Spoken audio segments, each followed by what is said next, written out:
એકવાર શ્રીજી મહારાજ તેરા ગામના ભક્તોને સૂતા મૂકી અને ચાલી નીકળ્યા.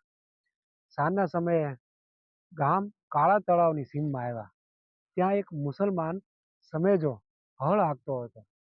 એને શ્રીજી મહારાજે પૂછ્યું છે, ક્યાંક પાણી હોય તો અમને બતાવો, અમને બહુ તરસ લાગી છે, અમારો કંઠ રૂંધાય છે. ત્યારે તે મુસલમાને હળ ઊભું રાખી અને શ્રીજી મહારાજને પાણી દેખાડ્યું. ઓલી જગ્યાએ પાણી છે. પછી શ્રીજી મહારાજ ત્યાં પધાર્યા અને ત્યાં જઈ અને પોતાના હાથ અને પગ ધોયા અને પાણી પી અને તે મુસલમાન ઉપર કૃપા દ્રષ્ટિ કરી.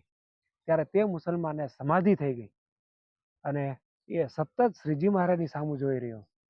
પછી પોતે હળ હાંકવા માંડ્યો ત્યારે ત્યાં પણ મૂર્તિ એને દેખાય. બોરડી ખોદવા માંડ્યો તો ત્યાં પણ મૂર્તિ દેખાય. પછી મૂંઝાઈને સૂતો તો બાજુમાં ભગવાનની મૂર્તિ દેખાય. પછી મહારાજ ચાલ્યા ત્યારે તે મુસલમાન પણ પાછળ પાછળ ચાલ્યો.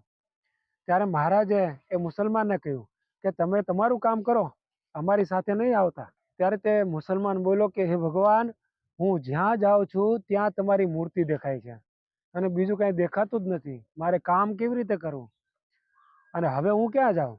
હું હવે તમને નહીં મૂકવાનો. જો તમને મેલું તો ફરીને પાછા તમે ક્યારે ભેગા થાવ?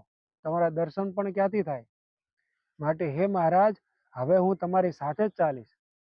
ત્યારે શ્રીજી મહારાજે કહ્યું કે અમે કાળા તળાવમાં સુતાર ભીમજીના ઘરે જવાના છીએ, ત્યાં તમે આવજો અને ત્યાં અમારા દર્શન તમને થશે.